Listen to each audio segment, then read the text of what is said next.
Is your 2011-2017 Lexus CT200h key fob not working? A dead battery is the most common culprit. This video will guide you through a simple battery replacement. First, confirm you need a replacement by checking if the red LED indicator on the fob lights up when you press a button. If it doesn't, or the range is significantly reduced, it's likely time for a new battery. You'll need a CR2032 3V lithium coin battery, a small flathead screwdriver or plastic pry tool, and optionally, gloves to keep the contacts clean. You can find CR2032 batteries at most drugstores, hardware stores, or online retailers like Amazon.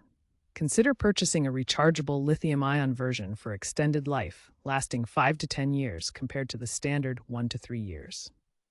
Having these items ready will make the process smooth and easy.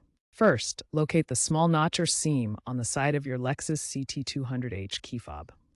Carefully insert your flathead screwdriver or plastic pry tool into the notch and gently twist to separate the two halves of the fob. Be careful not to apply too much force, as the plastic can crack. Once open, you'll see the CR2032 battery. Note the orientation of the battery, as the positive plus side should be facing up.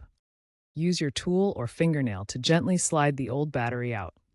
Insert the new CR2032 battery, ensuring the positive side is facing up. Align the two halves of the key fob and press them firmly together until they snap securely.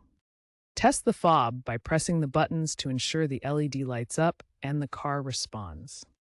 If the fob doesn't work, try reprogramming by inserting the key, cycling to the on position, and pressing the lock button.